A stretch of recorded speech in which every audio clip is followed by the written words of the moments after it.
दोस्तों नमस्कार। आज के इस क्लास में हम लोग देखने वाले हैं भारतीय संविधान का वह बहुत महत्वपूर्ण चैप्टर जिसका नाम है मूल अधिकार यानी फंडामेंटल राइट। मूल अधिकार, देखिए संविधान की कल्पना जब की गई थी तब मूल अधिकारों को विशेष महत्व माना गया था। और इस सेशन में आज हम लोग देखेंगे लक्ष्मीकांत बुक के वह महत्वपूर्ण टॉपिक मौलिक अधिकार को। और मौलिक अधिकार में आप इस सेशन में पूरा डिटेल स्टडी करने वाले हैं। इसमें यूपीएससी से लेकर हर सभी एग्जामों में जो क्वेश्चन आते हैं वह निश्चित रूप से सॉल्व करने में आप सक्षम हो जाएंगे। तो चलिए सेशन को स्टार्ट करते हैं।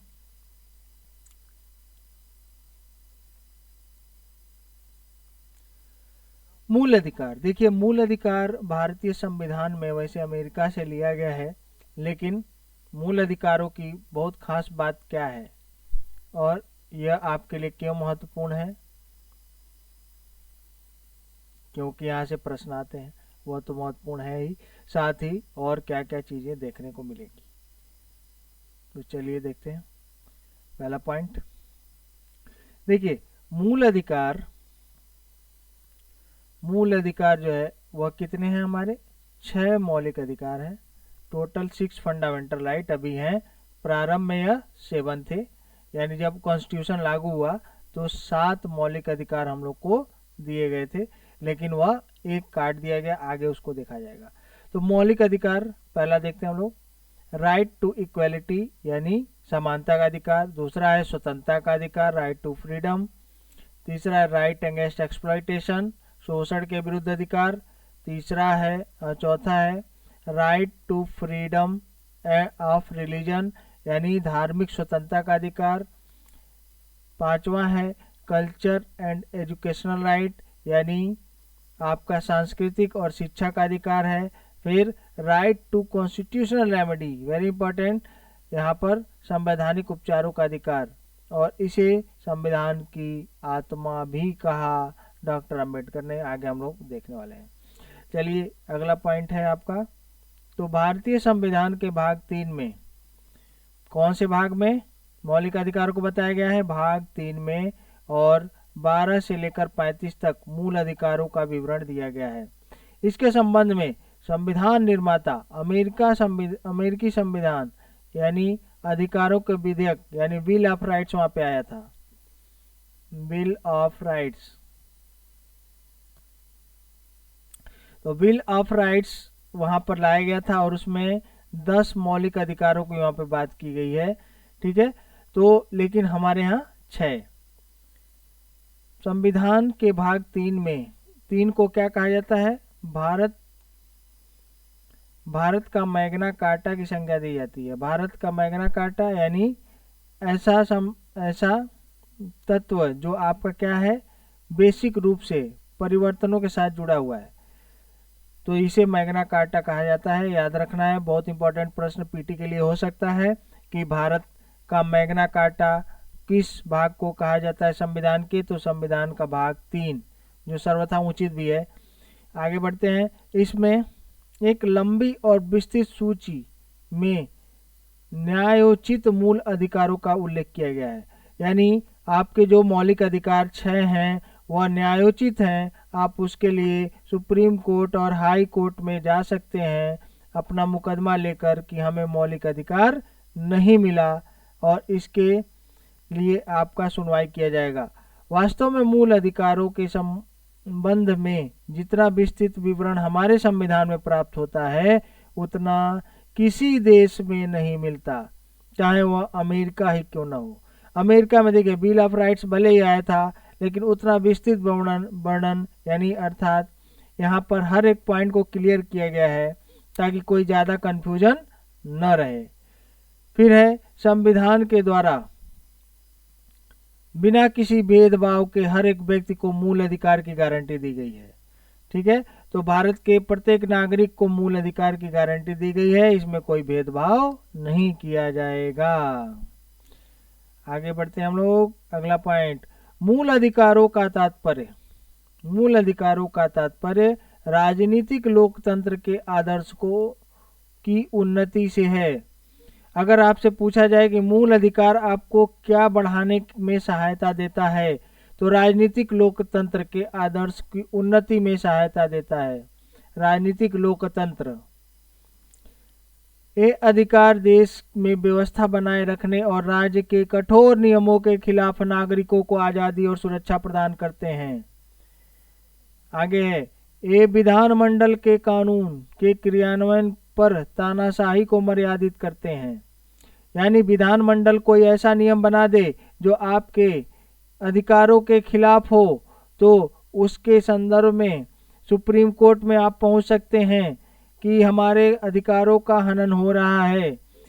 संक्षेप में इसके प्रावधानों का उद्देश्य कानून की सरकार बनाना, न कि व्यक्ति की सरकार। यानी कानून का शासन स्थापित करना हमारे मूल अधिकार का उद्देश्य है। मूल अधिकारों को यह नाम इसलिए दिया गया है क्योंकि इन्हें संविधान द्वारा गारंटी और सुरक्षा प्रदान की गई है। जो राष्ट्रीय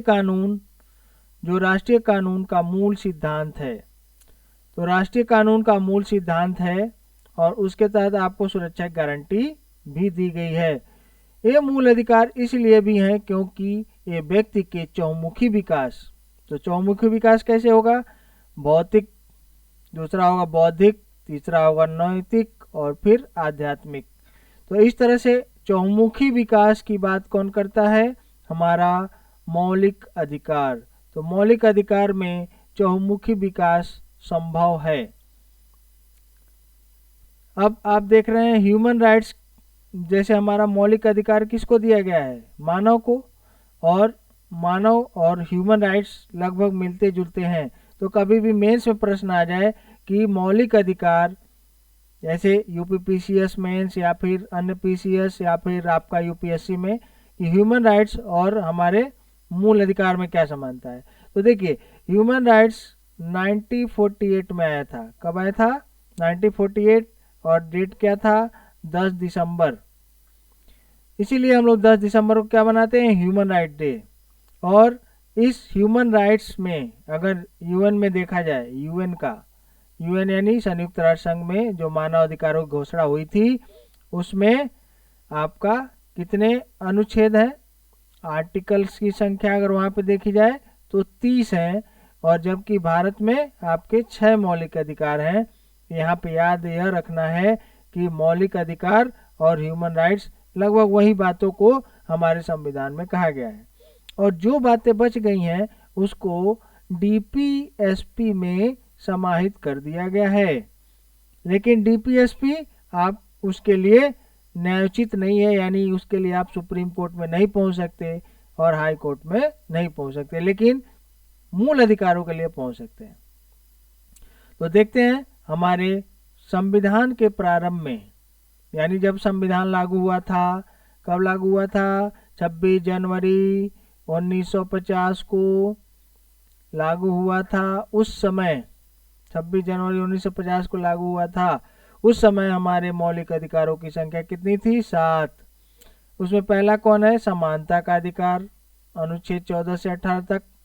दूसरा स्वतंत्रता का अधिकार, अनुच्छेद 19 से लेकर 22 तक। तीसरा शोषण के विरुद्ध अधिकार, 23-24 में शोषण के विरुद्ध अधिकार। धर्म की स्वतंत्रता का अधिकार, धर्म 25 से 28 तक धर्म की स्वतंत्रता का अधिकार। संस्कृति और शिक्षा संबंधी अधिकार 29-30।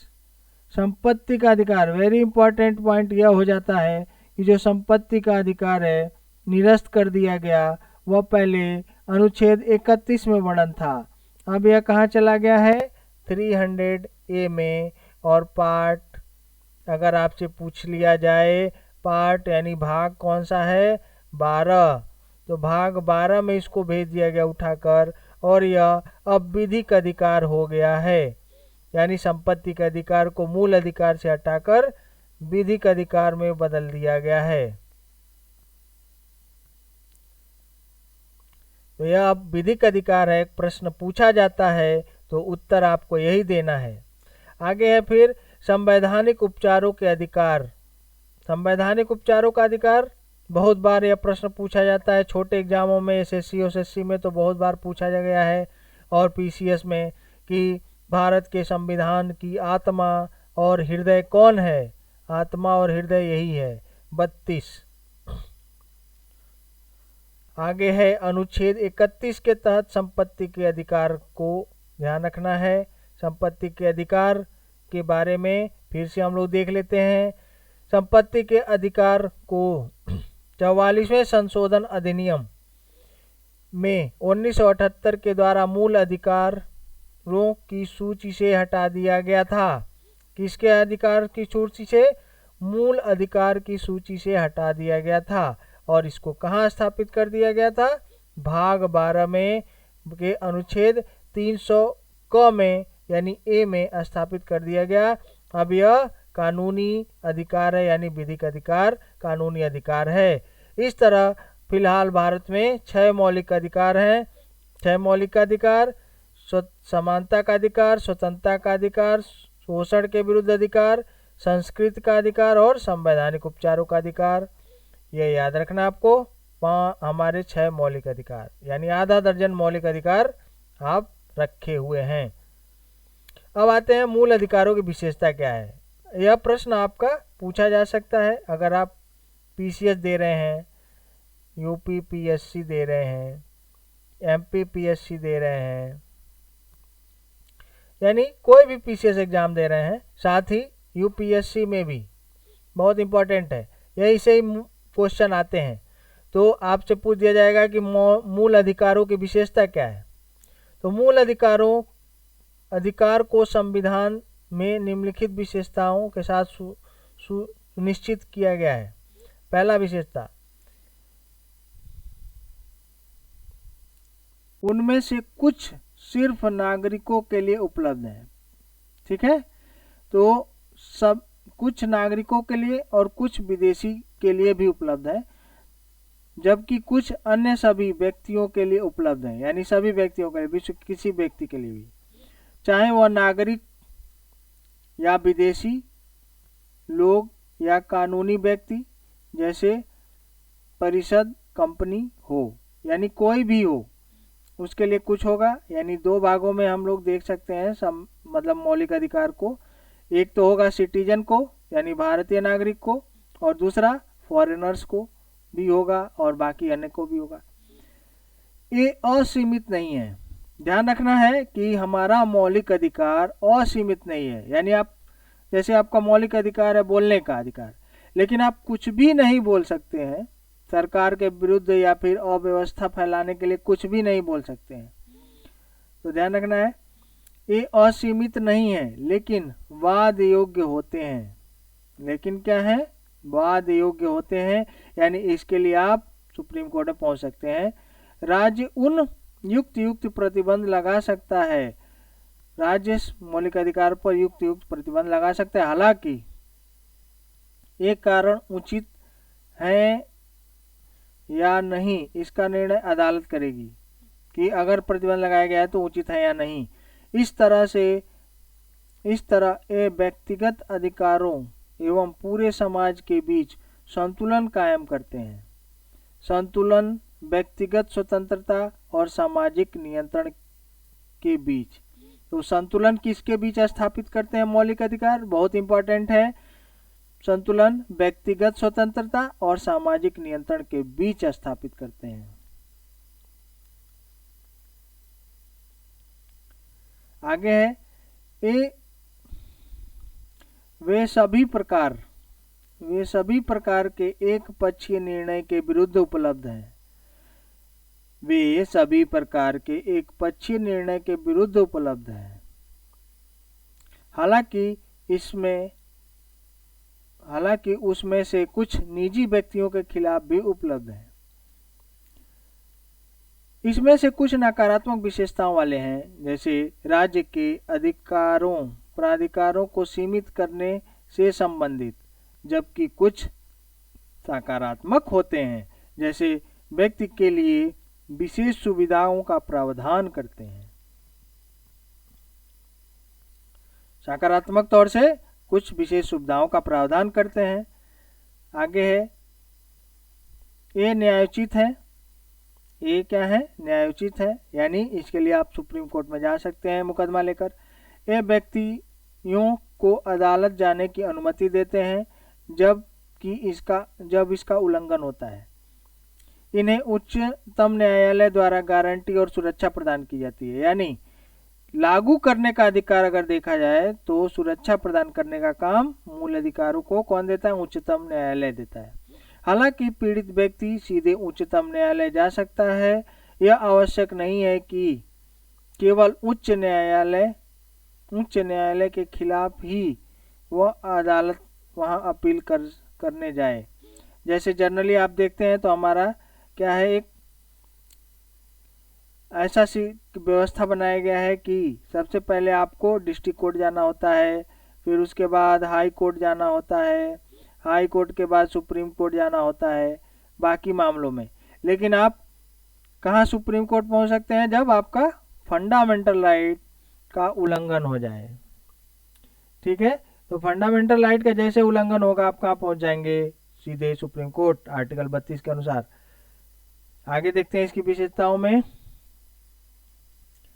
ये अस्थाई नहीं है, यानी इसे संसद इसमें कटौती या कमी कर सकती है, लेकिन संशोधन अधिनियम के तहत, न कि साधारण विधेयक के द्वारा। तो संशोधन अधिनियम, ध्यान रखना है यहाँ पे कि संशोधन अधिनियम का अर्थ क्या है कि लोकसभा और राज्यसभा दोनों क्या करेंगे? 2/3 बहुमत से इसको पारित करेंगे। तो संविधान संशोधन विधेयक के द्वारा ही इसको पारित किया जा सकता है, साधारण विधेयक से नहीं। यह सब संविधान के मूल ढांचे को प्रभावित किए बिना किया जा सकता है। मूल अधिकारों के संशोधन को अध्याय 11 में विस्तृत रूप से वर्णन किया गया है। अध्याय 11 में, यानी आगे हम लोग पढ़ेंगे अध्याय 11, तो वहां पर कैसे संशोधन होता है इसके बारे में चर्चा किया जाएगा। आगे है राष्ट्रीय आपातकाल की सक्रियता के दौरान। राष्ट्रीय आपातकाल जब लग जाता है, आपातकाल 352 आर्टिकल में है, 352 से लेकर 360 तक आपातकाल, यानी 352 में जब आपातकाल लग जाएगा तो उसके दौरान अनुच्छेद 20 और 21 में प्रत्याभूत मूल अधिकारों को छोड़कर बाकी को क्या कर दिया जा सकता है? निलंबित किया जा सकता है। अनुच्छेद 19 में उल्लेखित 6 मूल अधिकार को तब स्थगित किया जा सकता है जब युद्ध या विदेशी आक्रमण के आधार पर राष्ट्रीय आपातकाल की घोषणा हुई हो। यानी 19 के 6 मौलिक अधिकार, 19 में आपको पता होना चाहिए कि कितने मूल अधिकार हैं? 6। 19 अपने में ही 6 मौलिक अधिकार रखा हुआ है, उसको स्थगित किया जा सकता है, तुरंत स्थगित हो जाएगा जैसे आपका आपातकाल लगेगा। इसके बाद देखते हैं, इन्हें सशस्त्र विद्रोह, आंतरिक आपातकाल के आधार पर स्थगित नहीं किया जा सकता। राष्ट्रीय आपातकाल के दौरान मूल अधिकारों का निलंबन अध्याय 16 में विस्तृत रूप से वर्णन किया गया है।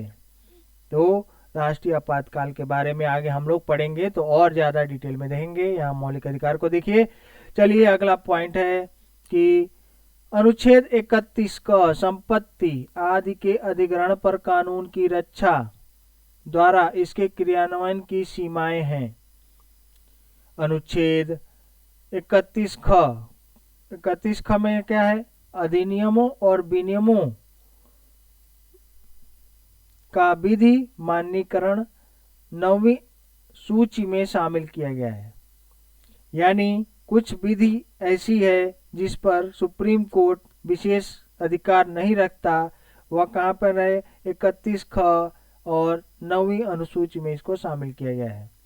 31 ग कुछ निर्देशक तत्वों को प्रभावी बनाने के लिए विधियों की व्यावृत्ति है, यानी नीति निर्देशक तत्वों को क्रियान्वित करने के लिए यहाँ पर 31 ग में यह अधिकार दिया गया है। तो 31 क में क्या था? संपत्ति का अधिकार। 31 ख में कुछ विशेष विनियमों को मान्यता अनुच्छेद अनुसूची 9 में दिया गया है। और फिर आपका 31 ग, तो ध्यान रखना है ए, बी और सी 31 के 3 भाग हैं। आगे है सशस्त्र बलों, अर्धसैनिक बलों, पुलिस बलों, गुप्तचर संस्थाओं और ऐसी ही सेवाओं से संबंधित सेवाओं के क्रियान्वयन पर संसद प्रतिबंध आरोपित कर सकती है। संसद प्रतिबंध आरोपित कर सकती है 33 के अनुसार। तो 33 में क्या क्या है? सशस्त्र बल, अर्धसैनिक बल, पुलिस बल, गुप्तचर बल, संस्थाओं और ऐसी सेवाओं से संबंधित सेवाओं के क्रियान्वयन पर, यानी अगर आपका मिलिट्री रूल लागू हो गया तो वैसी स्थिति में आपके मौलिक अधिकार में कमी की जा सकती है। जैसे आसपा स्पेशल आर्म्स एक्ट जो है उसके अनुसार आप देखते हैं नॉर्थ ईस्ट में बहुत सारे रिस्ट्रिक्शन लगा के रखे जाते हैं। ऐसे इलाकों में भी इसका क्रियान्वयन रोका जा सकता है जहां फौजी कानून प्रभावी हो। ठीक है, तो इसके साथ यह दोनों जुड़ा हुआ है। तो आसपा की जैसे मैंने बात किया तो यह पूरी तरह से 34 में आ जाएगा। फौजी कानून का मतलब सैन्य शासन से है जो असामान्य परिस्थितियों में लगाया जाता है, यानी असामान्य परिस्थिति कहीं पैदा हो गई है जैसे कि नॉर्थ ईस्ट में, तो वहां पर आसपा लगाया गया। अनुच्छेद 34 में कभी भी आपसे प्रश्न पूछे इंटरव्यू में या फिर कहीं भी, यह आपको याद रखना है। राष्ट्रीय आपातकाल से भिन्न है, ध्यान रखना है, यह राष्ट्रीय आपातकाल से भिन्न होता है। यहाँ पे बस सेना का नियंत्रण होता है, आपातकाल नहीं होता है। ऐसे कानून देश की एकता के लिए संसद द्वारा बनाए जाते हैं, न कि विधानमंडल, ताकि संपूर्ण देश में एकरूपता बनी रहे। ध्यान रखने वाली बात है कि फंडामेंटल राइट यानी मौलिक अधिकार के संबंध में कोई भी कानून केवल पार्लियामेंट बनाएगी। कौन बनाएगा? पार्लियामेंट यानी संसद ही बना सकती है और कोई नहीं बनाएगा। ठीक है, तो यह आप देख रहे हैं कश्मीर का लाल चौक, यहाँ पर नियंत्रण स्थापित करने का सरकार प्रयास कर रही है, मतलब हो भी गया है लगभग।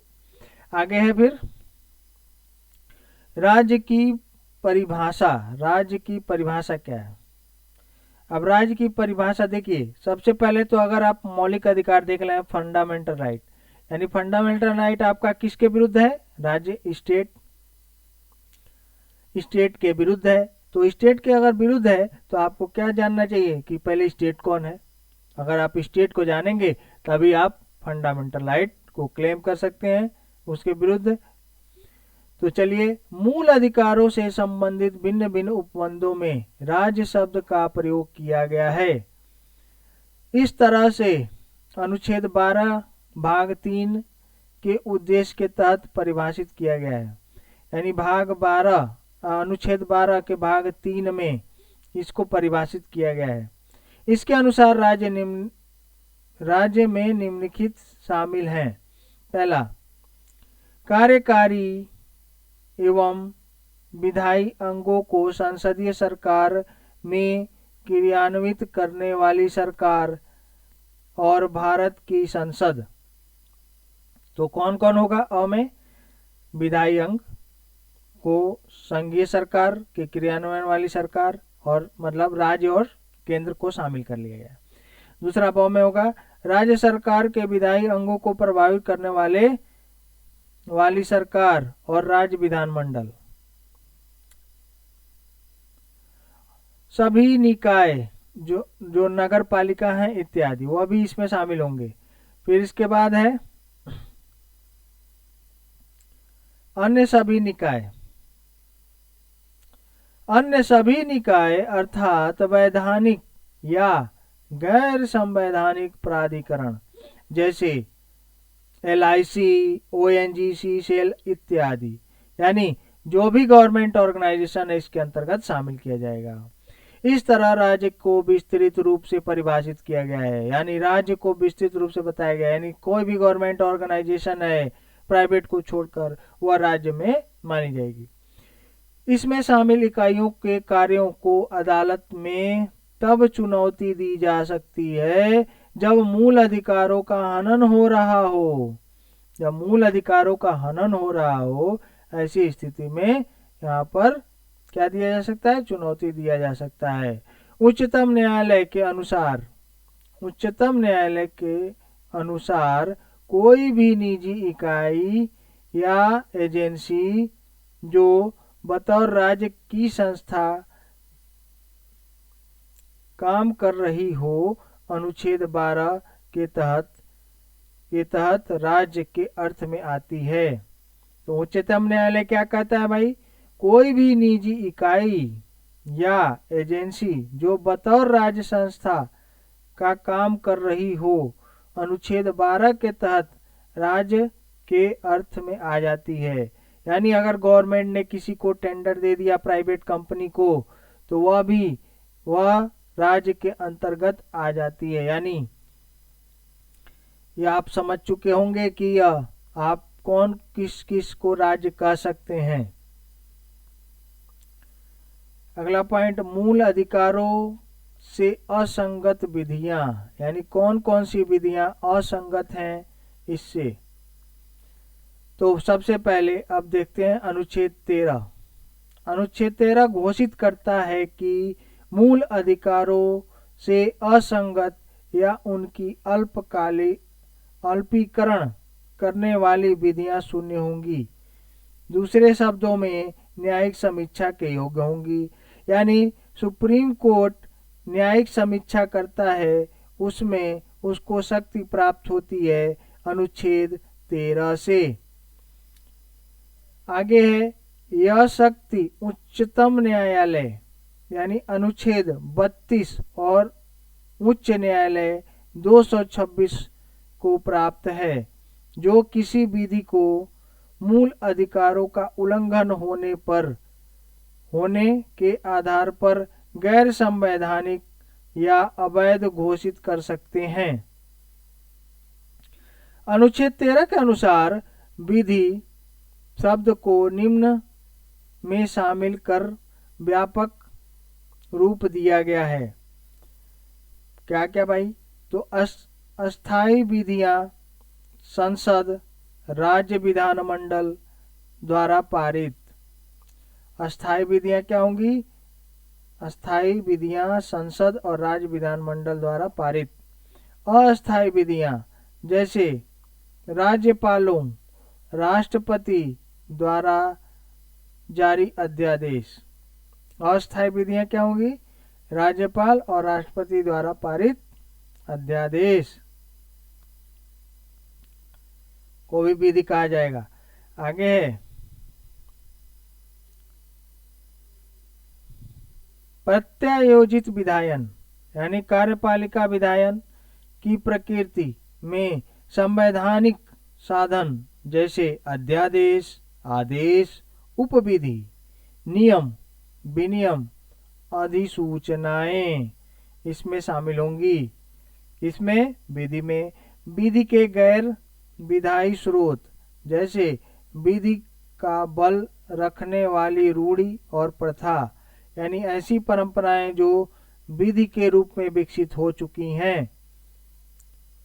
न केवल विधान बल्कि उपरोक्त में से किसी को भी अदालत में मूल अधिकारों के हनन पर चुनौती दी जा सकती है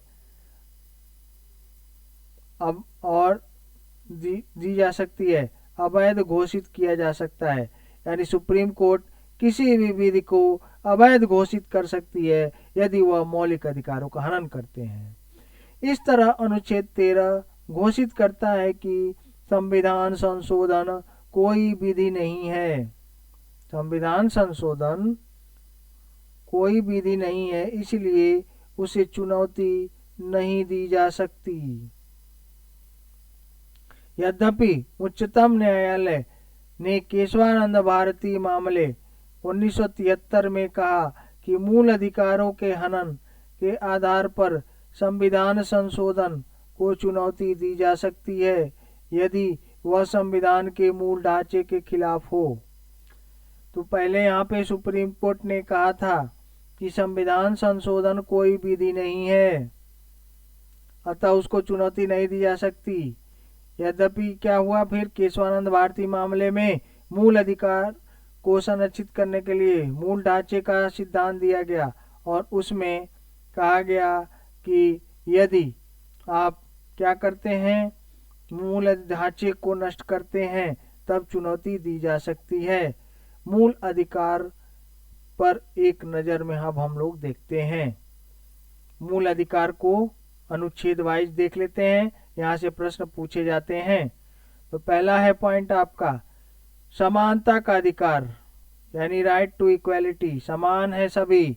14 से 18 तक, यानी आपका 14 से 18 तक जो अनुच्छेद हैं यह बताते हैं कितने, 14 से चालू होगा और 18 तक, यानी टोटल 5 अनुच्छेदों में यह बात कही गई है। समानता 5 से क्या हो जाएंगे आप, बराबर बराबर बराबर। तो ध्यान रखना, ऐसे प्रश्न भी कभी पूछे जा सकते हैं कि कुल कितने अनुच्छेदों में आपके मूल अधिकार में समानता की बात की गई है।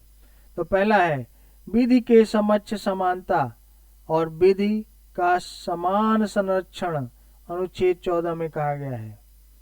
धर्म, मूल, वंश, लिंग, जन्म स्थान के आधार पर भेदभाव को प्रतिबंधित करता है, अनुच्छेद 15 में धर्म, मूल, वंश, लिंग, जन्म स्थान के आधार पर भेदभाव को प्रतिषेध करता है।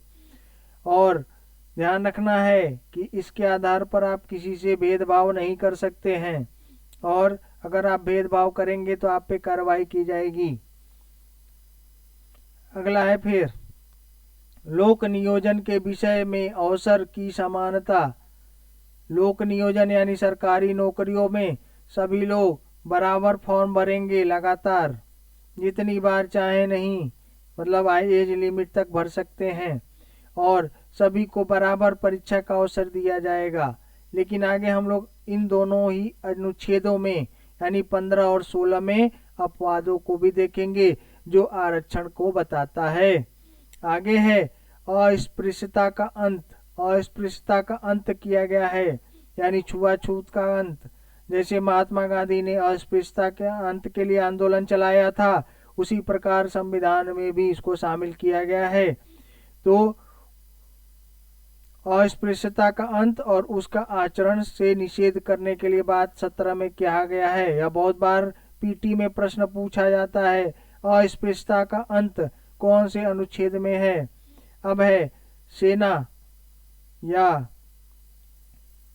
या विद्यता संबंधी सम्मान के सिवा, सेना और विद्या, ध्यान रखना है।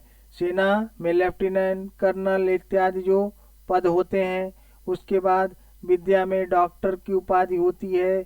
इसके अलावा सम्मान के संबंध के सिवा सभी उपाधियों पर रोक लगा दिया गया है, और कोई भी उपाधि लेगा तो उसको किससे पूछना पड़ेगा। अगर विदेश से लेता है तो प्रेसिडेंट से, राष्ट्रपति से पूछ के लेना होगा। आगे बढ़ते हैं हम लोग। स्वतंत्रता का अधिकार, तो आपने देख लिया समानता का अधिकार। अब देखते हैं हम लोग स्वतंत्रता का अधिकार। स्वतंत्रता का अधिकार अनुच्छेद 19 से लेकर 22 तक। तो 19 ध्यान रखना है, 19 जो है अनुच्छेद, यह अपने में ही 6 मौलिक अधिकार को रखता है। तो पहला 6 मौलिक अधिकारों की सुरक्षा। पहला कौन है, वाक और अभिव्यक्ति की स्वतंत्रता, यानी आपको बोलने का अधिकार है, वाक और अभिव्यक्ति की स्वतंत्रता है।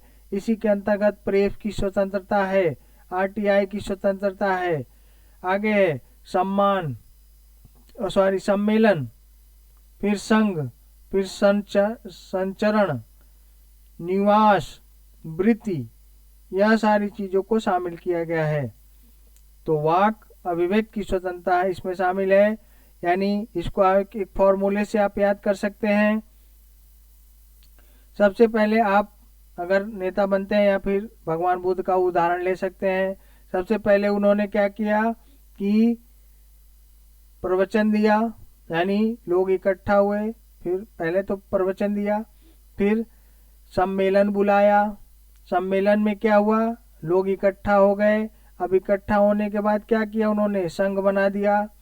संघ बनाने के बाद वह संघ पूरे भारत में संचरण करता था। संचरण करने के बाद देख दाख कर एक जगह कुटिया बनाता था, यानी बिहार बना देता था और वहाँ पर निवास करता था। फिर अब वहाँ पर जीविका के लिए कोई कार्य करता था। तो इस प्रकार आपके जो 6 मौलिक अधिकार हैं, यानी एक, पहला तो आप क्या करेंगे, बोलेंगे, फिर दूसरे में क्या करेंगे, सम्मेलन बुलाएंगे, सम्मेलन बुलाने के बाद संघ बना देंगे और संघ बनाने के बाद वह संघ के साथ घूमेंगे, घूमने के बाद आप निवास करने लगेंगे और निवास के बाद क्या हो जाएगा, आप एक निवास के बाद जीवन यापन के लिए व्यवसाय करेंगे। यह सभी बातें हमारे इस 19 में ही कही गई हैं। आगे है अपराध के लिए दोष सिद्धि के संबंध में संरक्षण 20 में, प्राण और दैहिक स्वतंत्रता का संरक्षण 21 में, प्रारंभिक शिक्षा का अधिकार अनुच्छेद 21 में, कुछ दशाओं में गिरफ्तारी और निषेध का संरक्षण 22 में। तो यहाँ पे ध्यान रखना है 20 और 21 बहुत इंपॉर्टेंट। अपराध के लिए दोष सिद्धि के संबंध में संरक्षण 20 में और 21 में आपका क्या है, दैहिक स्वतंत्रता का संरक्षण किया गया है। अब यहाँ पर ध्यान रखना है कि 21A में जोड़ा गया है, जिसे हम लोग क्या कहते हैं, प्रारंभिक शिक्षा का अधिकार जोड़ा गया है। अब उसके बाद है गिरफ्तारी से निषेध, आपको संरक्षण दिया गया है। अगला पॉइंट है शोषण के विरुद्ध अधिकार। शोषण के विरुद्ध अधिकार अनुच्छेद 23-24 बलात् श्रम पर का प्रतिषेध है। बलात् श्रम यानी जबरदस्ती आपसे बधुआ मजदूरी नहीं कराया जा सकता। कारखानों आदि में बच्चों के नियोजन पर प्रतिषेध अनुच्छेद 24 में किया गया है, यानी बच्चे को कार्य पे नहीं लगाया जा सकता।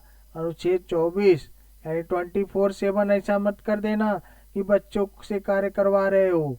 आगे बढ़ते हैं, धर्म की स्वतंत्रता का अधिकार अनुच्छेद 25 से 28 तक धर्म की स्वतंत्रता का अधिकार है। अंतःकरण की और धर्म के अबाध रूप से मानने, आचरण और प्रचार करने का स्वतंत्रता अनुच्छेद 25 में दिया गया है। यानी कोई भी धर्म जो आपका है उसे आप अपना सकते हैं, आबाद रूप से उसका पालन कर सकते हैं। फिर इसके बाद है धार्मिक कार्यों के प्रबंधन की स्वतंत्रता। अनुच्छेद 26 में आप मैनेजमेंट कर सकते हैं अपने धर्म का, यानी कोई भी धर्म आपका है तो उसके लिए मंदिर बनवाइए, उसका मैनेजमेंट कीजिए, कुछ भी कीजिए, आपकी स्वतंत्रता है। किसी धर्म के अभिवृद्धि के लिए करों के संदाय के बारे में स्वतंत्रता, यानी आपसे किसी धार्मिक मामले पर टैक्स नहीं लिया जा सकता। तो कोई भी टैक्स आपको धार्मिक मामलों की संस्थाओं को बनाने पर आपको नहीं देना पड़ता है। कुछ शिक्षण संस्थाओं में धार्मिक शिक्षा, धार्मिक उपासना में उपस्थित होने के बारे में स्वतंत्रता, यानी आप मदरसा में पढ़ाई कर रहे हैं उससे कोई भी ऑब्जेक्शन नहीं है, या फिर आप संस्कृत स्कूल में पढ़ रहे हैं कोई इसके लिए ऑब्जेक्शन नहीं होने वाला है। आगे है 5वां मौलिक अधिकार, जिसे क्या कहते हैं हम लोग, संस्कृति और शिक्षा संबंधी अधिकार। अल्पसंख्यकों की भाषा, लिपि और संस्कृति की सुरक्षा के लिए अनुच्छेद 29 में बात कही गई है। 29 के अंतर्गत अल्पसंख्यक अपने शिक्षा इत्यादि को संरक्षित करने के लिए प्रावधान प्रयास कर सकते हैं, अनुच्छेद 29 में होगा।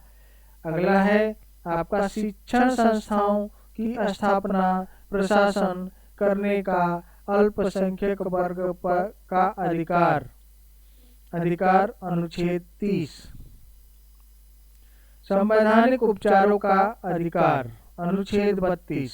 संवैधानिक उपचारों का अधिकार, अनुच्छेद 32। मूल अधिकारों को परिवर्तित करने के लिए उच्चतम न्यायालय जाने का अधिकार है। इसमें शामिल याचिकाएं, बंदी प्रत्यक्षीकरण, परमादेश, प्रतिषेध, उत्प्रेषण, अधिकार परीक्षा आदि को शामिल किया गया है। आदि को नहीं, मतलब 5 को शामिल किया गया है। विदेशियों के मूल अधिकार। देखिए, विदेशी लोग आते हैं यहाँ पर, तो उनके भी कुछ मौलिक अधिकार दिए गए हैं। तो इसको हम लोग 2 भागों में बांट लेते हैं। एक तो हो जाएगा आपका नागरिकों को प्राप्त कौन से मूल अधिकार हैं। बहुत इंपॉर्टेंट प्रश्न है, यह बार बार प्रश्न आ जाता है कि नागरिकों को कौन से मूल अधिकार प्राप्त है और विदेशियों को प्राप्त नहीं है। अगर आप ये जान लेते हैं तो इधर आप अलग कर सकते हैं। तो देखिए, केवल नागरिकों को प्राप्त मूल अधिकार, केवल धर्म, मूल जाति, लिंग, जन्म स्थान के आधार पर भेदभाव का प्रतिषेध 15 में है। लोक सेवा में नियोजन के अवसर की समानता 16 में है, यह केवल भारतीयों को प्राप्त है। विचार, अभिव्यक्ति, शांतिपूर्ण सम्मेलन, निर्बाध विचार, निवास, संघ बनाने की स्वतंत्रता अनुच्छेद 19 में है। तो यह सब अधिकार आपका केवल भारतीयों को ही दिए गए हैं।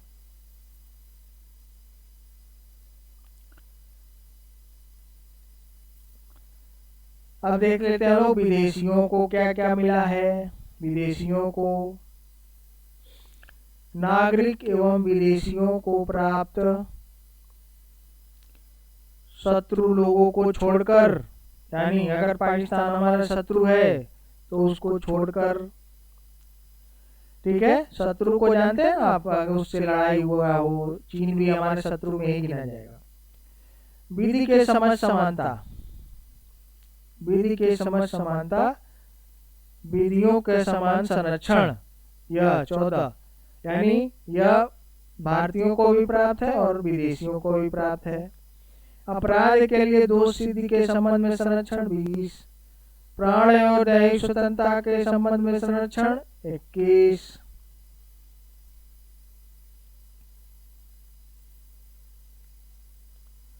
अल्पसंख्यकों को शिक्षा संस्कृति संबंधी अधिकार अनुच्छेद 29। अल्पसंख्यकों को शिक्षा और संस्कृति संबंधी अधिकार है, ये केवल भारतीयों को प्राप्त है। अल्पसंख्यकों को अपने धर्म के प्रचार हेतु शिक्षण संस्थाओं की स्थापना का अधिकार अनुच्छेद 30 में है। यानी भारतीयों को कौन कौन से मौलिक अधिकार मुख्य रूप से आपको मिल गए, तो देख लीजिए 30, 29, 19, 16 और 15। ठीक है, तो 15, 16, 19, 15 के बाद 16, 16 के बाद 19, 19 के बाद 19 के बाद आपका कौन सा हो गया 29 और 30। फिर इधर देख लेते हैं जो विदेशियों को भी प्राप्त है और भारतीयों को भी प्रारंभिक शिक्षा का अधिकार। कुछ मामलों में हिरासत और नजरबंदी के संरक्षण संबंधी अधिकार।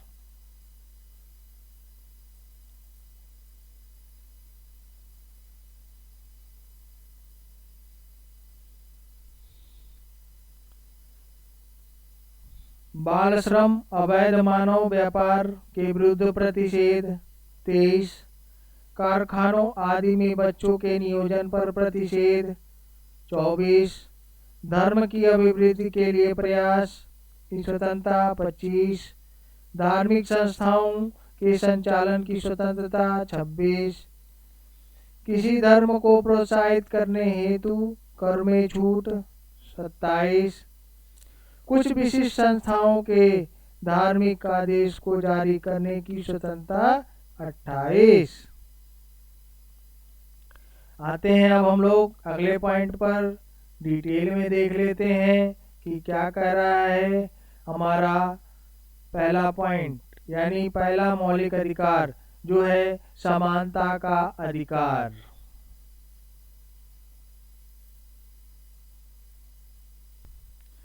आइए अब मौलिक अधिकारों को हम लोग डिटेल में देख लेते हैं। तो पहला है आपका समानता का अधिकार। समानता का अधिकार क्या है? समानता देखिए, सभी व्यक्ति समान हैं, सभी व्यक्ति समान हैं और विधि के समक्ष समानता की बात की गई है। विधि के समक्ष सभी समान हैं और विधियों को के समान संरक्षण की बात की गई है। तो अनुच्छेद 14 में कहा गया है कि भारत के राज्य क्षेत्र में किसी व्यक्ति को विधि के समक्ष समानता या विधियों के समान संरक्षण से वंचित नहीं करेगा, यानी वंचित नहीं करेगा। इस आधार पर प्रत्येक व्यक्ति, चाहे वह नागरिक हो या विदेशी, सबको अधिकार प्राप्त होगा, यानी सभी को यह अधिकार प्राप्त है। अभी आपने देखा ऊपर।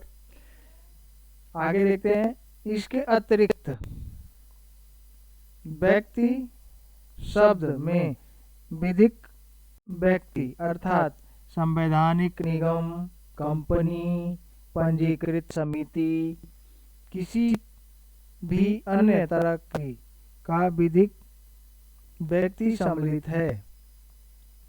ठीक है, तो यानी व्यक्ति तो है ही, साथ ही अन्य जो संस्थाएं हैं उनको भी व्यक्ति मानकर सम्मिलित किया गया है। समझ रहे हैं आप? चलिए, विधि के समक्ष समानता। विधि के समक्ष समानता का विचार ब्रिटिश मूल का है। ब्रिटिश मूल का है विधि के समक्ष समानता का विचार।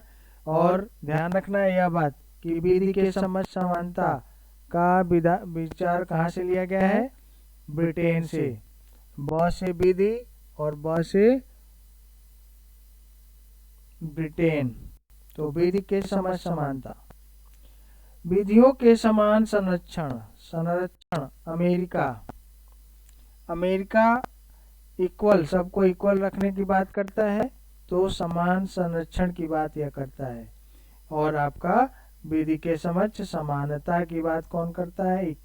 यहाँ पर समानता, ध्यान रखना है, समानता कहाँ पे रहेगी? ब्रिटेन में। और संरक्षण कहाँ मिलेगा? यूएसए में। तो यूएसए में मिलेगा संरक्षण और समानता कहाँ मिलेगी? ब्रिटेन में। क्योंकि इसमें कंफ्यूजन होता है, इसे याद रखिएगा आप। चलिए,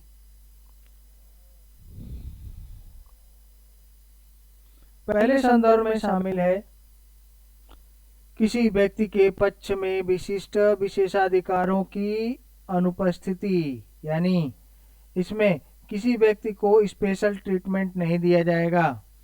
हाँ, लेकिन राष्ट्रपति और जो उच्च अधिकारी हैं उनके लिए विशेष प्रावधान हैं।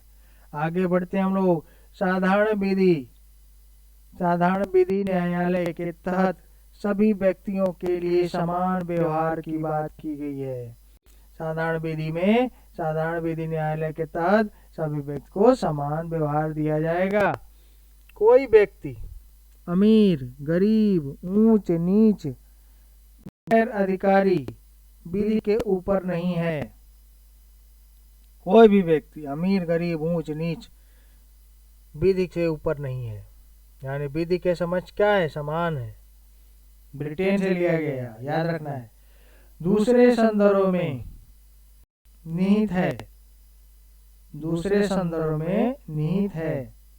विधियों द्वारा प्रदत्त विशेषाधिकार और अध्यारोपित दायित्व दोनों में समान परिस्थितियों के अतिरिक्त, समान परिस्थितियों के अंतर्गत व्यवहार समानता। विधियों द्वारा प्रदत्त विशेषाधिकार और अध्यारोपित दायित्व दोनों के समान परिस्थिति के अंतर्गत व्यवहार समानता। समान विधि के अंतर्गत सभी व्यक्तियों के लिए समान नियम हैं और बिना भेदभाव के साथ समान व्यवहार होना चाहिए।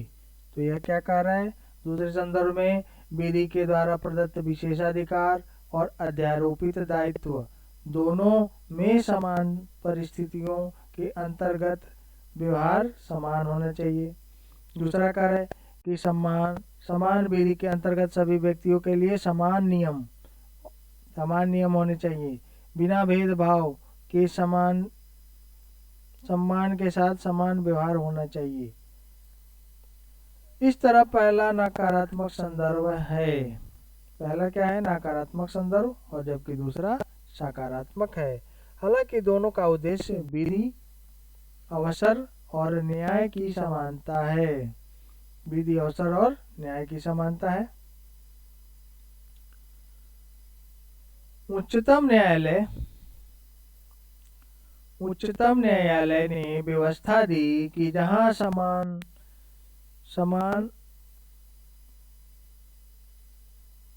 एवं असमान के बीच अलग अलग व्यवहार होता हो, अनुच्छेद 14 लागू नहीं होता। अनुच्छेद 14 लागू नहीं होता। कहाँ पर?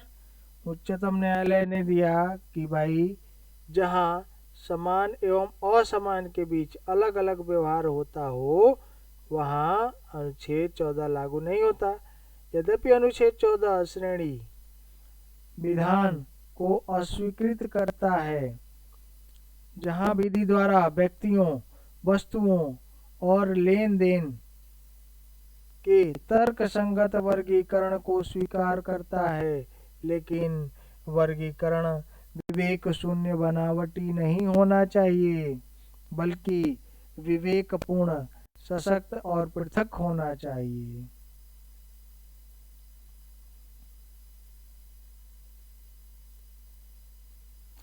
रूल ऑफ लॉ, विधि का शासन। यहाँ पर महत्वपूर्ण क्वेश्चन एक पीटी के लिए आ जाता है कि ब्रिटिश न्यायवादी एवी डाइसी का मानना है कि विधि के समझ समानता का विचार विधि का शासन के सिद्धांत का मूल तत्व है। एवी डाइसी का कहना है कि विधि के समझ समानता का सिद्धांत विधि के शासन का मूल सिद्धांत है। इस संबंध में उन्होंने निम्नलिखित 3 अवधारणाएं प्रस्तुत की हैं। पहला, इच्छाधीन शक्तियों की अनुपस्थिति, अर्थात किसी भी व्यक्ति को विधि के उल्लंघन के सिवा दंडित नहीं किया जा सकता। विधि के समझ समानता आवश्यक है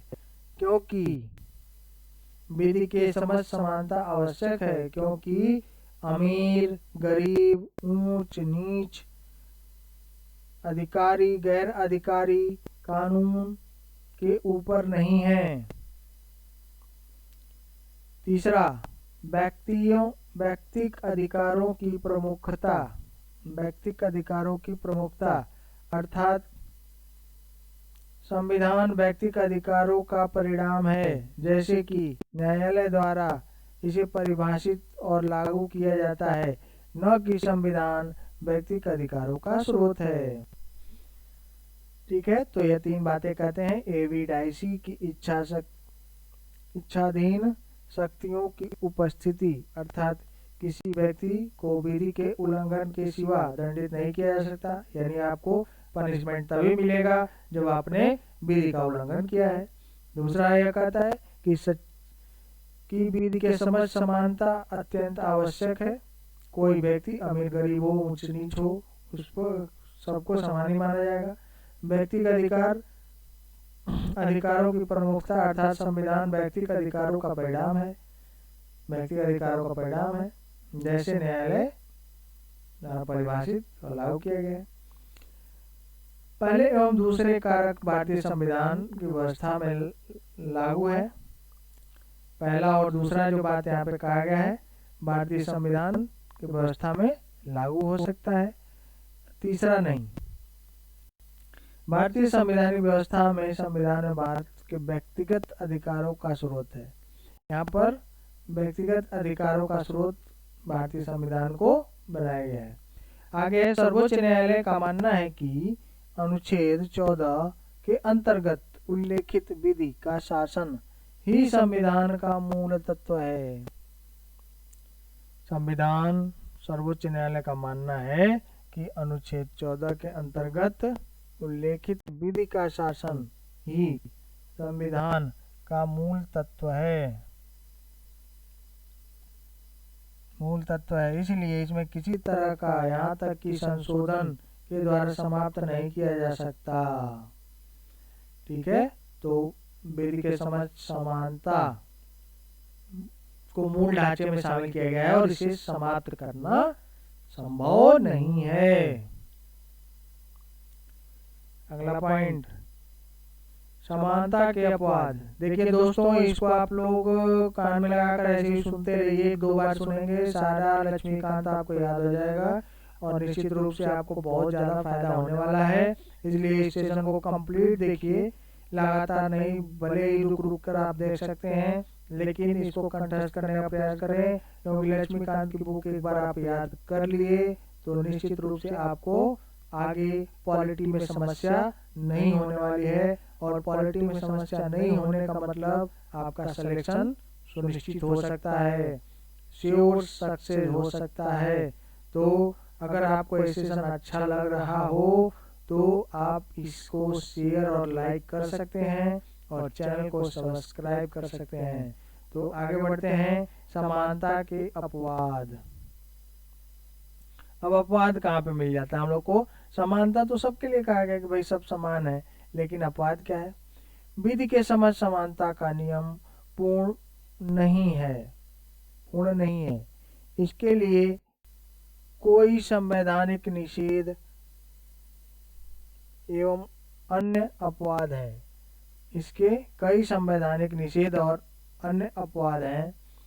आगे देखते हैं, इसका वर्णन इस प्रकार है। भारत के राष्ट्रपति राज्यपाल को निम्न शक्तियां प्राप्त हैं। देखिए, स्पेशल जो लोग हैं, उच्च अधिकारी हैं, उनको विशेष प्रावधान है ही, यह तो बताया गया है। तो अनुच्छेद 361 के अंतर्गत यह प्रावधान किए गए हैं। ध्यान रखना है आपको कि 361 में यह विशेष प्रावधान किए गए हैं। नेक्स्ट पॉइंट, राष्ट्रपति राज्यपाल अपने कार्यकाल में किए गए कार्य के लिए निर्णय के प्रति देश के किसी भी न्यायालय में जवाबदेह नहीं होंगे। यानी अगर राज्यपाल और राष्ट्रपति की बात की जाए तो किसी भी न्यायालय में जवाबदेह नहीं होते हैं कि उन्होंने अपने कार्य के दौरान गलत निर्णय ले लिया या फिर कुछ और कर दिया। आगे देखते हैं, राष्ट्रपति राज्यपाल के विरुद्ध उसकी पदावधि के दौरान किसी न्यायालय में किसी प्रकार से दंडिक कार्रवाई प्रारंभ या चालू नहीं रखी जाएगी। यानी अगर प्रेसिडेंट अपने पद पे हैं तब तक उन पर कोई भी मुकदमा, कोई भी कार्रवाई नहीं की जा सकती। राष्ट्रपति या राज्यपाल की पदावधि के दौरान उसकी गिरफ्तारी और कारावास के लिए न्यायालय से कोई प्रक्रिया प्रारंभ नहीं की जा सकती। यानी कोई भी न्यायालय में प्रावधान प्रारंभ नहीं किया जा सकता, प्रक्रिया प्रारंभ नहीं की जा सकती। जब वह पद पर है। अगला पॉइंट है राष्ट्रपति या राज्यपाल। राष्ट्रपति या राज्यपाल पर उनके कार्यकाल के दौरान व्यक्तिगत सामर्थ्य से किए गए किसी भी कार्य के लिए किसी भी न्यायालय में दीवानी में मुकदमा नहीं चलाया जा सकता। हाँ, यदि इस प्रकार का कोई मुकदमा चलाया जाता है तो इसकी सूचना देने के 2 माह बाद ही ऐसा किया जा सकता है। ठीक है, तो 2 माह की सूचना आवश्यक है। 2 माह पहले यानी 60 दिन पहले आप सूचना देंगे, तभी उनको मुकदमा के लिए बुला सकते हैं। अगला पॉइंट है कोई भी व्यक्ति यदि संसद या राज्य विधान सभा के दोनों सदनों या दोनों सदनों में से किसी एक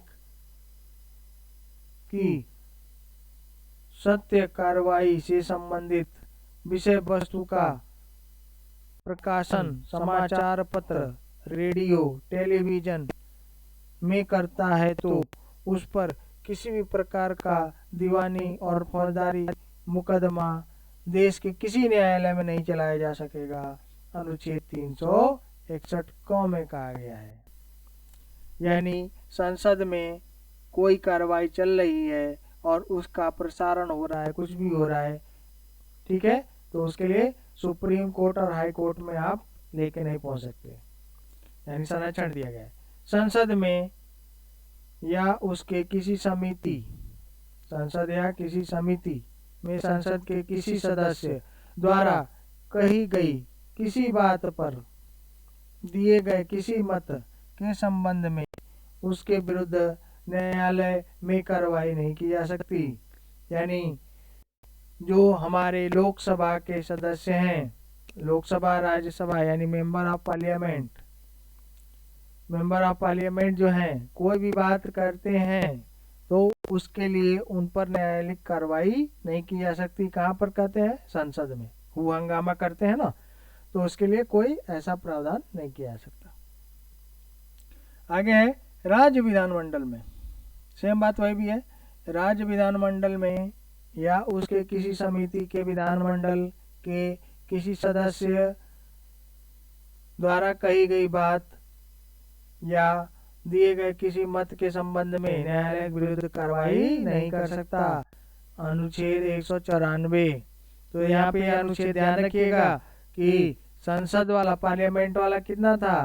पार्लियामेंट वाला था 105। पार्लियामेंट वाला कितना था? 105। और यहाँ पे विधानमंडल वाला कितना है? 194। नेक्स्ट है अनुच्छेद 31 ग, अनुच्छेद 14 का अपवाद है। अनुच्छेद 31 ग में अभी आपको बताया गया था क्या था। तो अनुच्छेद 31 ग में जो प्रावधान है वह 14 का अपवाद है। इसके अनुसार किसी राज्य के विधानमंडल द्वारा नीति निर्देशक तत्वों के क्रियान्वयन के संबंध में यदि कोई नियम बनाया जाता है तो अनुच्छेद 39 के उपधारा ख और ग का समावेशन है तो उसे उस आधार पर चुनौती नहीं दी जा सकती कि अनुच्छेद 14 का उल्लंघन करते हैं। इसके बारे में सर्वोच्च न्यायालय का कहना है कि जहां अनुच्छेद 31 ग आता है वहां अनुच्छेद 14 चला जाता है। यानी अनुच्छेद 31 में कहा गया है कि आपका सबको समान कार्य क्या बोलते हैं, इस जो फंडामेंटल राइट है, मौलिक अधिकारों को रोककर डीपीएसपी का क्रियान्वयन किया जा सकता है। यहाँ पर यह बात याद रखनी है। आगे है विदेशी संप्रभु शासक, राजदूत, कूटनीतिक व्यक्ति दीवानी फौजदारी मुकदमों से मुक्त होंगे। यानी विदेशी जो शासक है, राजदूत है, कूटनीतिज्ञ है, यह इन पर दीवानी और फौजदारी का मुकदमा नहीं लगाया जा सकता। ठीक है। आगे है संयुक्त राष्ट्र संघ एवं इसकी एजेंसी को भी कूटनीति मुक्ति प्राप्त है। यानी यह भी संयुक्त राष्ट्र संघ का कोई अधिकारी है, उसके खिलाफ भी कोई मुकदमा नहीं चलाया जा सकता। तो उनके लिए विशेष प्रावधान है। अधिकारों पर विवेद का प्रतिषेध। अब आ जाते हैं अनुच्छेद 15 पर।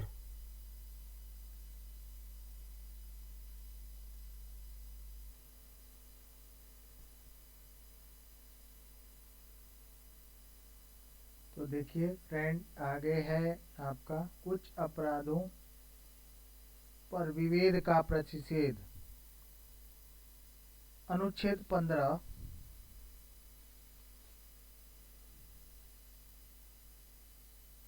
अनुच्छेद 15 में यह व्यवस्था दी गई है कि राज्य किसी नागरिक के प्रति केवल धर्म, मूल, जाति, वंश, लिंग, जन्म स्थान के आधार पर भेदभाव नहीं करेगा।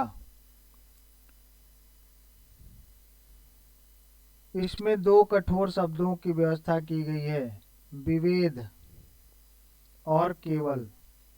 यानी विवेद का आधार यह सारी चीजें नहीं हो सकती हैं। तो राज्य कोई विवेद नहीं करेगा, यह आपको याद रखना है। लेकिन व्यक्ति अगर करता है तो उस पर कार्रवाई की जाएगी, राज्य तो नहीं करेगा। विवेद का अभिप्राय किसी के विरुद्ध विपरीत मामला या अन्य के प्रति उसके पक्ष में न रहना। यानी राज्य निष्पक्ष रूप से कार्य करेगा, राज्य निष्पक्ष रूप से कार्य करेगा, यह आपको याद रखना है। अब इसके बाद है केवल शब्द का अभिप्राय। केवल शब्द का अभिप्राय क्या है? किसी अन्य आधार पर मतभेद किया जा सकता है। यानी किसी अन्य आधार पर मतभेद क्या किया जा सकता है? मतभेद किया जा सकता है।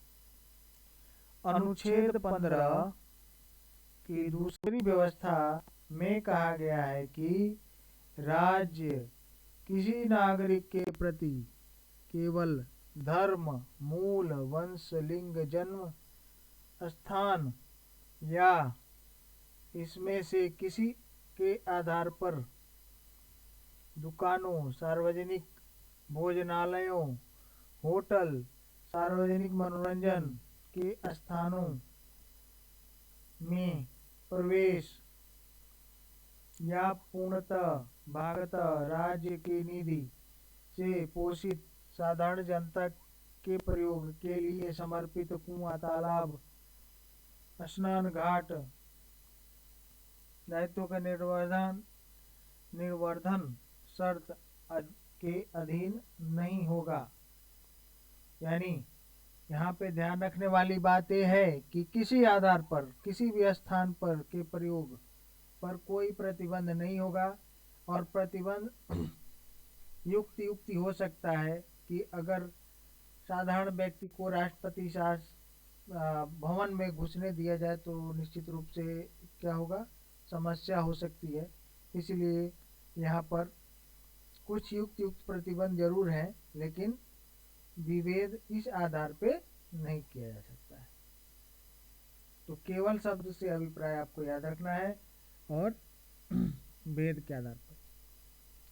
यह प्रावधान राज्य एवं व्यक्ति दोनों के विरुद्ध मामलों का प्रतिषेध करता है, जबकि पहले प्रावधान में केवल राज्य के विभेद का प्रतिषेध का वर्णन करता है।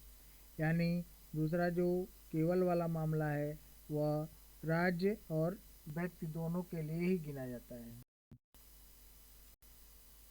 नेक्स्ट पॉइंट आप देखते हैं, विभेद से प्रतिषेध के समय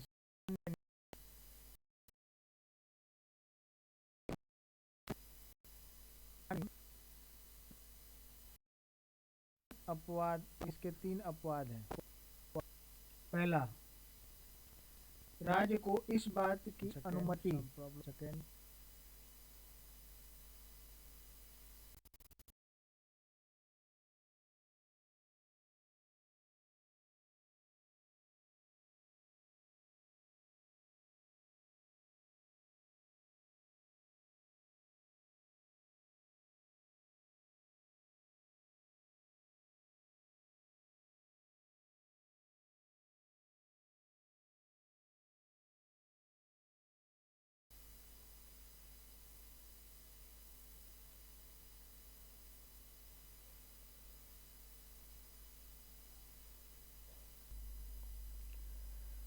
राज्य के विभेद के 3 अपवाद हैं। 3 अपवादों की चर्चा हम लोग देख लेते हैं। 3 अपवाद में पहला है, राज्य को देखिए, राज्य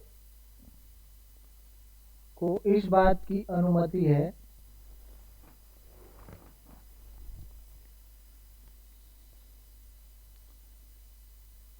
राज्य को इस बात की अनुमति है कि वह बच्चों और महिलाओं के लिए विशेष व्यवस्था करे। उदाहरण के लिए, स्थानीय निकायों में महिलाओं के लिए आरक्षण और बच्चों के लिए निःशुल्क शिक्षा की व्यवस्था इसमें शामिल है।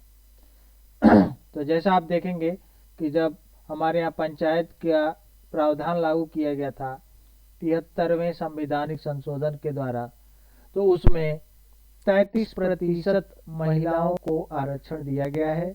और जब आपका 86 अमेंडमेंट हुआ था, उसमें 6 से 14 साल तक के बच्चों को मुफ्त एजुकेशन दिया गया है, बेसिक एजुकेशन। तो यह प्रावधान यहाँ पर किए गए हैं। राज्य को इसकी अनुमति होती है कि वह सामाजिक, शैक्षणिक रूप से पिछड़े वर्ग या अनुसूचित जाति एवं जनजाति के विकास के लिए कोई विशेष उपबंध करे। यानी यहाँ पर आरक्षण का मामला हो सकता है। उदाहरण के लिए, विधानमंडल में सीटों का आरक्षण या सार्वजनिक शैक्षणिक संस्थाओं में शुल्क में छूट शामिल है। तो इस प्रकार यह प्रावधान यहाँ पर किए जा सकते हैं। हम लोग कौन सा आर्टिकल देख रहे हैं? 15। आगे है, राज्य को यह अधिकार है कि वह सार्वजनिक और शैक्षणिक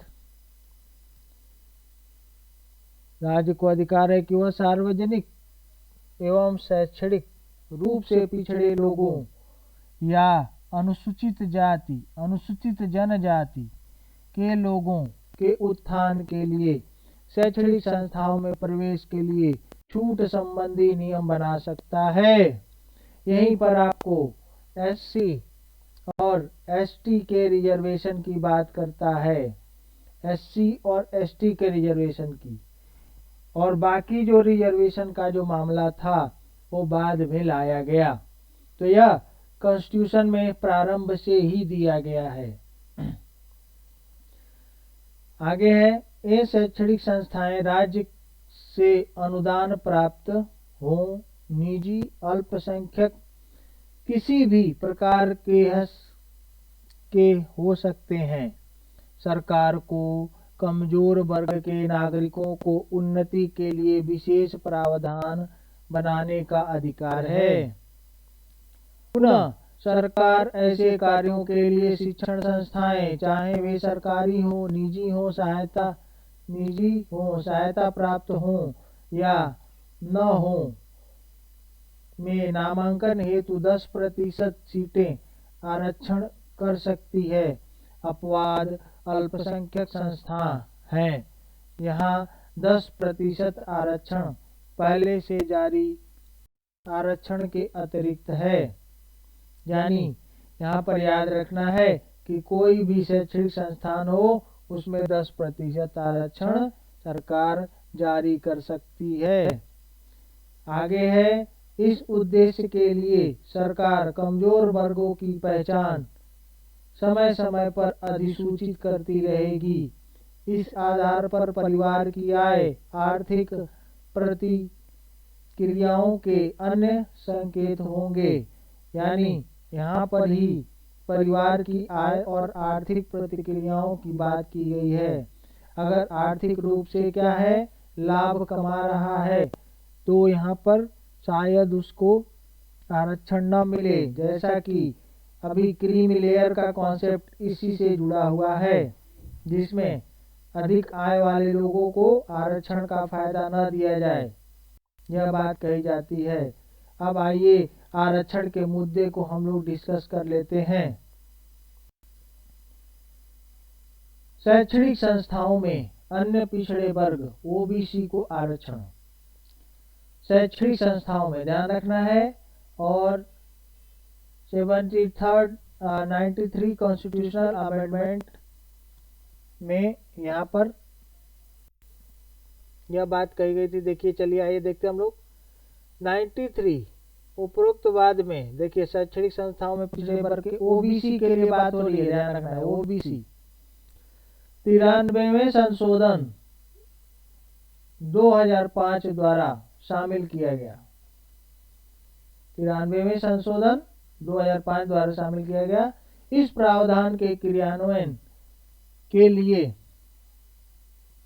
केंद्र सरकार ने केंद्रीय शैक्षणिक संस्थान प्रवेश आरक्षण अधिनियम 2006 पारित किया, जिसके अंतर्गत पिछड़े वर्गों के कक्षा के छात्रों के लिए सभी उच्च शैक्षणिक संस्थाओं में 27% सीटें आरक्षित की गई हैं। इसमें आईआईटी एवं आईआईएम जैसे संस्थान भी शामिल हैं। अप्रैल 2008 में उच्चतम न्यायालय ने दोनों अधिनियमों को वैधता पर मुहर लगा दी, लेकिन न्यायालय ने केंद्र सरकार को यह निर्देश दिया कि इसमें क्रीमी लेयर का सिद्धांत का पालन करे। तो 93वें संशोधन के द्वारा ओबीसी को आरक्षण शैक्षणिक संस्थाओं में दे दिया गया है।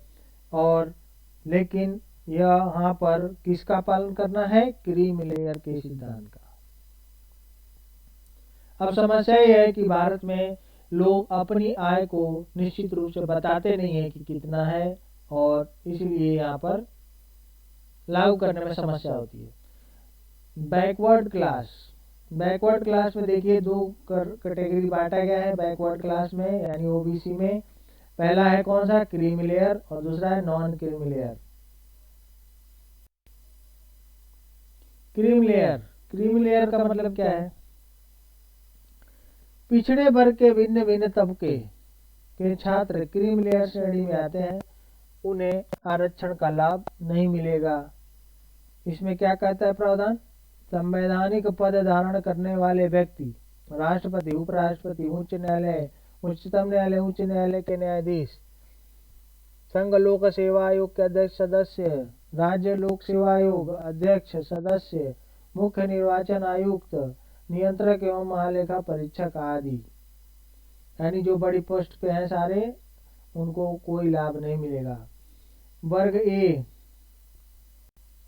ग्रुप तथा बी के सेवा क्लास के अधिकारी जो केंद्रीय और राज्य सेवाओं में हैं, के अलावा सार्वजनिक प्रतिष्ठानों, बैंकों, बीमा, विद्यालयों के समकक्ष अधिकारियों, निगमों, निजी कंपनियों में कार्यरत अधिकारियों पर भी लागू होता है। यानी जो भी बड़े पद के अधिकारी हैं, उनको आरक्षण का प्रावधान उनके बच्चों को नहीं मिलेगा। सेना में कर्नल या उससे ऊपर की रैंक के अधिकारी, नौसेना, वायुसेना, अर्धसैनिक बल,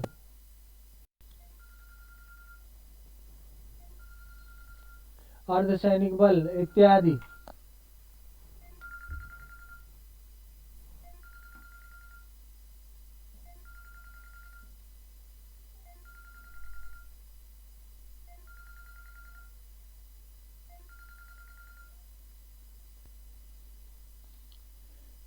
कर्नल इत्यादि जो भी हैं उनके बच्चों को नहीं मिलेगा। डॉक्टर, अधिवक्ता, इंजीनियर, कलाकार, लेखक जो बड़े हैं उनको भी नहीं मिलेगा। व्यापार, वाणिज्य, उद्योग में लगे व्यक्तियों को भी नहीं मिलेगा, बड़े जो हैं। शहरी क्षेत्र में निजी भवन है जिसके पास निश्चित सीमा में कृषि भूमि बहुत अधिक है तो उनको भी नहीं मिलेगा। जिन लोगों की सालाना आय 4 लाख से अधिक है उनको भी इसका लाभ नहीं मिलेगा। इसे क्रीम लेयर के लोग कहे गए हैं। वैसे क्रीम लेयर की सीमा बढ़ाकर कितनी कर दी गई है? 8 लाख रुपए कर दी गई है, पहले 6 लाख थी। आ जाइए अब आर्थिक रूप से कमजोर वर्गों के लिए शैक्षणिक संस्थाओं में आरक्षण की बात करते हैं। आर्थिक रूप से पिछड़े वर्ग, ध्यान रखना है, आर्थिक रूप से पिछड़े वर्ग यानी EWS,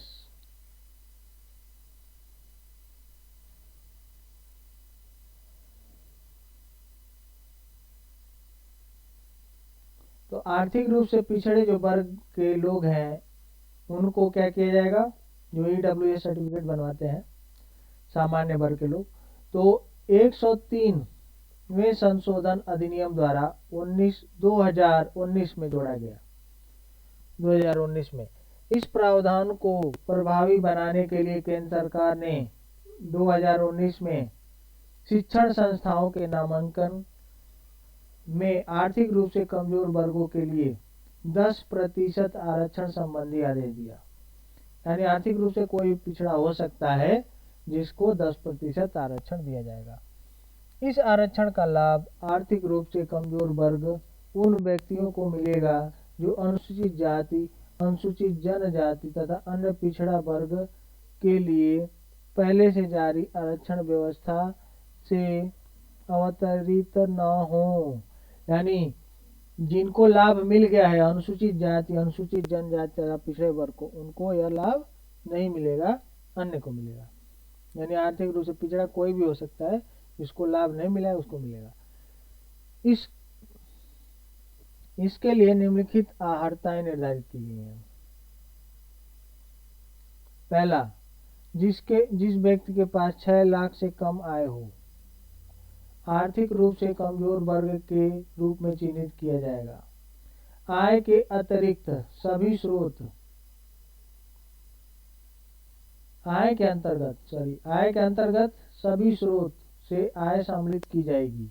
वेतन, खेती, व्यवसाय, व्यापार आदि, और आवेदन करने के 1 वर्ष के पूर्व वित्तीय वर्ष की आय के आधार बनाकर बनाया जाएगा। वैसे व्यक्तियों को आर्थिक रूप से कमजोर वर्गों से बाहर रखा जाएगा जिनके परिवार निम्नलिखित में से किसी एक प्रकार के परिसंपत्ति का स्वामित्व रखते हों।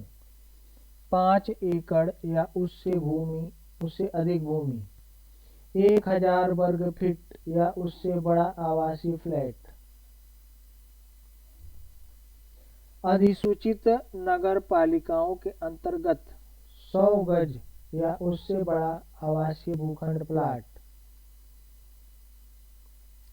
अधिसूचित क्षेत्रों के बाहर 200 गज या उससे बड़ा आवासीय प्लाट, आर्थिक रूप से कमजोर कोटि दर्जा,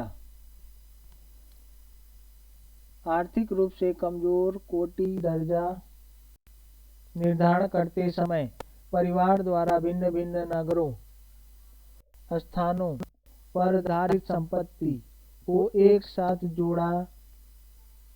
जोड़कर किया जाए। इस उद्देश्य के लिए परिवार के अंतर्गत लाभार्थी के माता पिता तथा 18 वर्ष से कम आयु के भाई बहन तथा उसकी पति पुत्री 18 वर्ष से कम आयु के बच्चों को शामिल माना जाएगा। लोक नियोजन के विषय में अवसर की समानता, अगला है आर्टिकल 16, बहुत इंपॉर्टेंट। राज्य के अधीन किसी पद पर नियोजन या नियुक्ति से संबंधित विषयों में सभी नागरिकों के लिए अवसर की समानता होगी।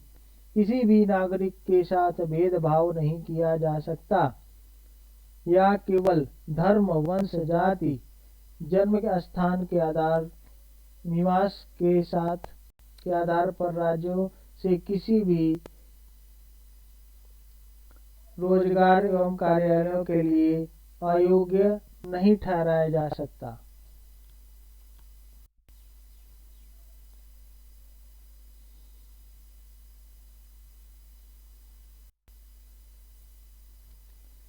चलिए आगे देखते हैं। संसद किसी भी विशेष रोजगार के लिए निवासियों की शर्त आरोपित कर सकती है, जैसे सार्वजनिक रोजगार जिसमें निवास की जरूरत हो। अधिनियम 1957 के कुछ वर्षों बाद 1974 में समाप्त हो गया। इस समय आंध्र प्रदेश, तेलंगाना के अतिरिक्त किसी राज्य में यह व्यवस्था नहीं है। आइए अब देखते हैं। राज्य नियुक्तियों में आरक्षण की व्यवस्था कर सकता है या किसी पद को पिछड़े वर्गों के पक्ष में बना सकता है जिसका कि राज्य में समान प्रतिनिधित्व नहीं है। यानी अगर किसी का प्रतिनिधित्व नहीं है तो उसको बढ़ाने के लिए विशेष प्रावधान बनाया जा सकता है। और राज्य को अधिकार दिया गया है कि वह केवल अपने ही राज्य के लोगों को 100% शामिल कर सकता है राज्य की सेवा में, जैसे कि मध्य प्रदेश में ऐसा व्यवस्था कर दिया गया है। ऐसे अन्य राज्य कोई भी कर सकते हैं, डोमिसाइल को प्रावधान दे सकते हैं, मतलब प्रेफरेंस दे सकते हैं। विधि के तहत किसी भी संस्था या कार्यकारी परिषद के सदस्य या किसी की धार्मिक आधार पर व्यवस्था की जा सकती है। जैसे धार्मिक जो शिक्षण संस्थाएं होती हैं वहाँ पे विशेष रूप से हिंदू अगर है मंदिर तो सब पूजा पाठ के लिए जो लोगों को शामिल किया जाता है, और मुस्लिम के लिए मुस्लिम। आगे है, सरकार अधिकृत है कि वह आर्थिक रूप से कमजोर वर्गों के हितों में नियुक्तियों अथवा पदों पर उनके लिए 10% आरक्षण का प्रावधान कर सकती है। तो सरकार को अधिकार है। यह 10% आरक्षण पहले से जारी आरक्षण के अतिरिक्त होगा। इस उद्देश्य के लिए सरकार पारिवारिक आय, आर्थिक प्रतिकूलताओं तथा अन्य संकेतकों के आधार पर समय समय पर आर्थिक रूप से कमजोर वर्गों को अधिनियमित करेगी। यानी सवर्णों को 10% ईडब्ल्यूएस आरक्षण जो मिला है वह इसी का परिणाम है कि वो आर्थिक रूप से कमजोर हैं, तो उनको भी लाभ मिलना चाहिए। जाति केवल आधार नहीं हो सकता। आगे है मंडल कमीशन, बहुत विवादित कमीशन, लेकिन इससे काफी बदलाव भी देखे गए हैं। चलिए आगे देखते हैं। वर्ष 1789 मोरारजी देसाई सरकार ने द्वितीय पिछड़ा वर्ग आयोग का गठन किया, जिसके सदस्य गठन संसद सदस्य बीपी मंडल की अध्यक्षता में किया, और इसीलिए इसका नाम क्या है, मंडल आयोग, मंडल कमीशन।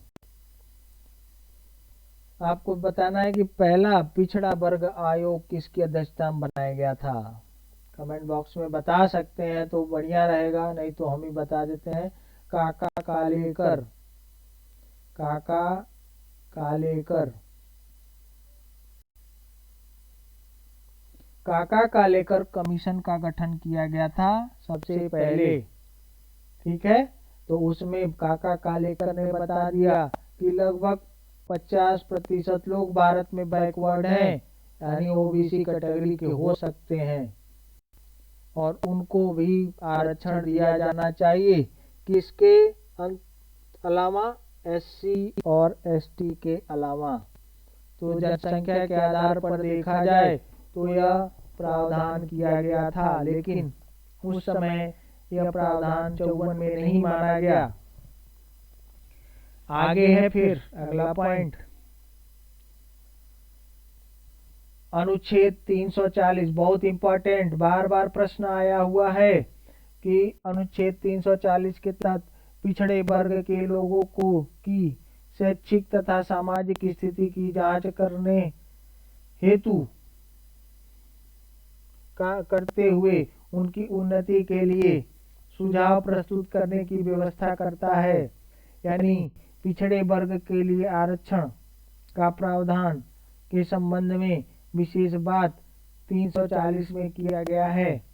आगे है, आयोग ने अपनी रिपोर्ट 1980 में प्रस्तुत की थी और बताया था कि 3743 जातियों की पहचान की जो सामाजिक और शैक्षणिक आधार पर पिछड़ी थी। इतनी जातियां भारत में, बाप रे बाप। आगे देख लीजिए आप भी। अब इसके बाद जनसंख्या में उसका हिस्सा करीब 52% था, जिसे अनुसूचित जाति और जनजाति शामिल नहीं है। यानी OBC को लगभग बताया। काका कालेकर ने भी 50% कहा था, और जबकि मंडल आयोग ने 52% बता दिया। अन्य पिछड़े वर्गों के लिए सरकारी नौकरियों में 27% आरक्षण की सिफारिश की थी। इसके बाद उसने 27% आरक्षण दिया जाए। इस प्रावधान को बाद में लागू किया गया। इस तरह संपूर्ण आरक्षण अनुसूचित जाति, जनजाति तथा अन्य पिछड़ा वर्ग मिलाकर 50% हो जाता है। 10 वर्ष पश्चात 1990 में VP सिंह सरकार ने सरकारी सेवाओं में अन्य पिछड़े वर्गों को 27% आरक्षण की घोषणा कर दी। 1990 में दोबारा 1991 में नरसिंह राव सरकार ने 2 परिवर्तन प्रस्तुत किए। 27% आरक्षण में